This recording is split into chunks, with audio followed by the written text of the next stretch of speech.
Hey guys, howdy and hello, welcome back to my channel. Look, I think it's time, call me by my full name. I don't, it's getting a little weird. I think we need boundaries. Just kidding, still call me Mercy. Guys, I am back now. Guess who's back? Back again. Shady's back. Yes, I'm back. I was gone celebrating my golden birthday, and it was a phenomenal one. Thank you for asking. In our last video, we talked about Of Poseidon, or was it Glimmerglass? Of Poseidon by Anna Banks. Anna Todd. See, this is what happens when you're gone for a week. I don't know who wrote it.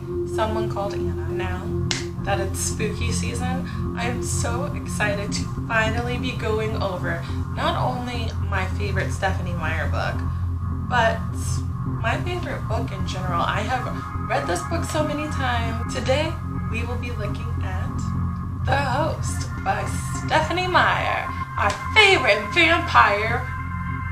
What did I call her? Our favorite dark sorceress. I'm sure she would not appreciate me calling her that. The Host is a standalone. This book is so fat, it doesn't need a sequel. It doesn't need an anything. As I discussed with somebody the other day, Stephenie Meyer definitely has the gift of gab. Okay, girlfriend? I mean, I love details as much as the next person, but let's get to it. I love this book.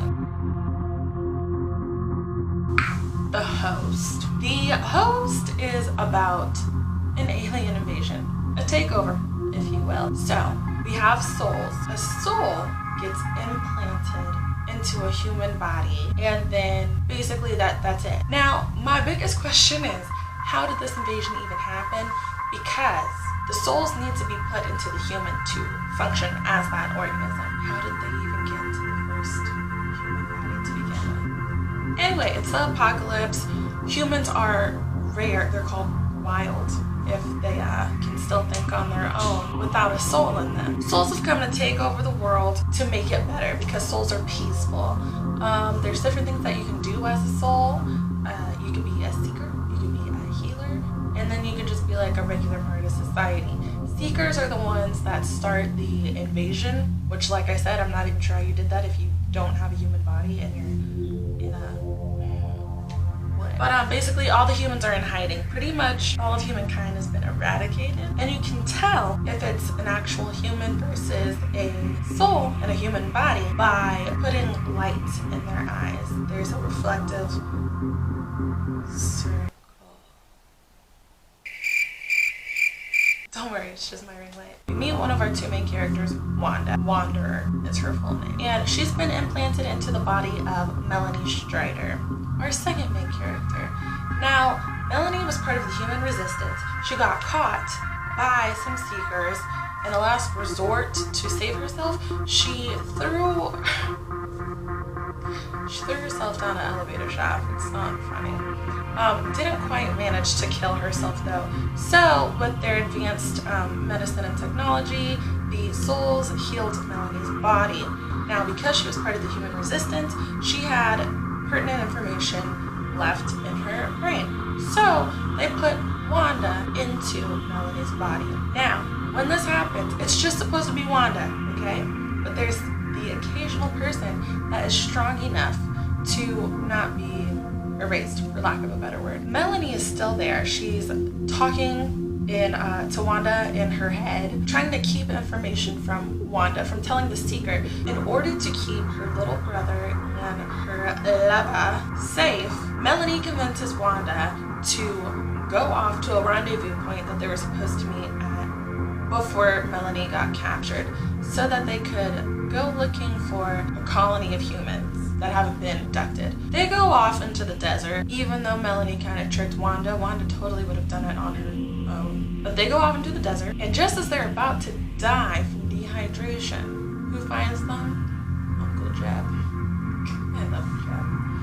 After some physical abuse, they drag her back to the caves where all the humans are.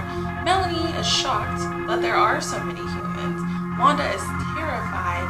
And after months of being held captive, She convinces them that she is trustworthy. She convinces them that Melanie is still alive. And she falls in love with Ian, who, I mean, he did try to choke her out, but like, at least he didn't punch her in the face.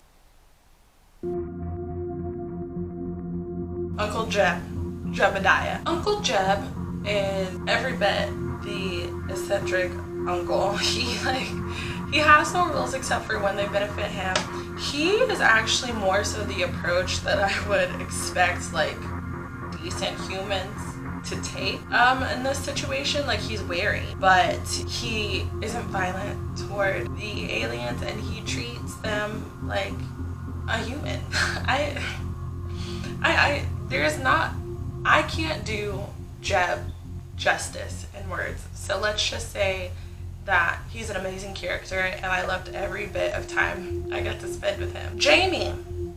I don't know, out of all the things, I don't like Jamie. He didn't particularly do anything for me, and he stands up for Wanda, but something about him just grates on my nerves. I think I get like Jacob Black from Twilight New Moon vibes from him. Ew, and then he gets sick because he's doing stupid shit and endangers the lives of everybody in the cave. So I think we should cut our losses and let him die.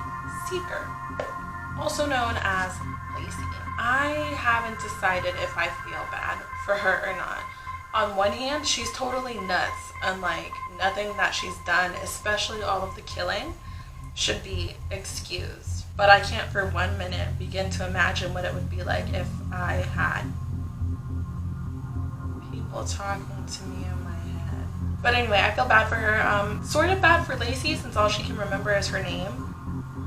But I have an idea or two about what was going on with Lacey before the invasion took place.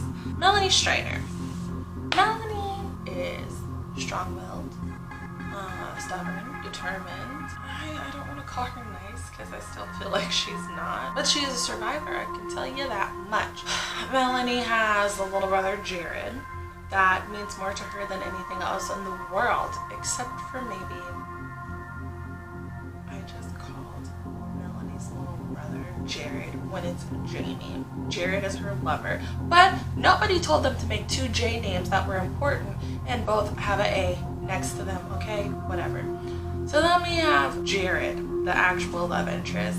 Jared is a twat. Unlike Jared, I get it. You think that aliens have abducted the love of your life and pretty much snuffed her out, and it's just an alien in that body. However, and first of all, the violence is so not necessary. It's so obvious from this book that these beings are so not into violence. Like, you could just ask one to come with you and they would. So why they beat the crap out of them and like punch them and hit them with rocks and stuff, I will never understand. But to me, if I were Jared and the love of my life showed up and I'm like, there's an alien in that body, I'm not going to start physically abusing the body. Like, that's the body of somebody you love. Like, that might not mentally be the person that you love, but you love that body. And then you're doing it in front of her little brother, Ian. I don't know, Ian's just a stand-up guy. He has a twin brother who's a piece of crap. I mean, he's worse than Jared.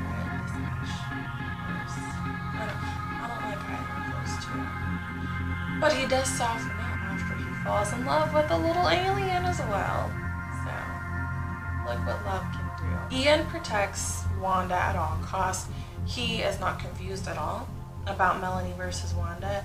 He is in love with Wanda. He knows what he wants. He knows what he's doing. I like Ian. Wanda is too naive for her own good. I mean, that is just part of the territory of being a soul. But she seems like nicer than most, and just like willing to believe in humanity.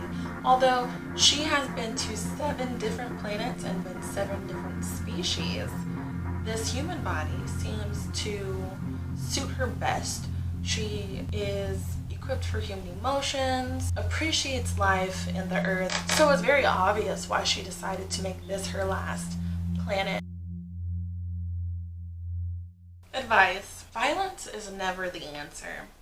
I know that we discussed it a little bit when we went over The Chemist. I don't know what Stephenie Meyer's fascination is with having her main female characters get the crap beat out of them on a consistent basis, but she just can't seem to get out of that habit, and it's not cool. Boy, girl, adult, child, black, white, human, alien, rainbow, just stop. What are you, a Neanderthal? There is no need to get physical. If you can't get your point across with your words, then maybe you need to consider that your point wasn't that good to begin with. 2. Rejection is sort of a compliment. You know how they say copying is like the biggest form of flattery? Well, I would like to toss projection into there. In the book, the Seeker hates Wanda / Melanie. Lacey's very resistant and the Seeker doesn't handle that well. And so she's projecting onto Wanda because she's jealous of how easy of a time, as it were, that Wanda's having with a resistant host. So that is why I say that it's a form of compliment, because it's not always you. Most of the time it is them, unless we're talking about me. It's never me. 3. See the beauty in all life. Life is too short to not feel all the feels, to not revel in the wonder that is Mother Nature, especially since the planet is dying. Global warming, people, it's a real thing. Today, I will leave you with this. If you enjoy listening to this, please come take me away from Earth. Thank you guys so much for watching this video. If you like this video, don't forget to like this video. Hit that bell notification so that you know when I'm posting again. And I'll see you in the next one, my dears.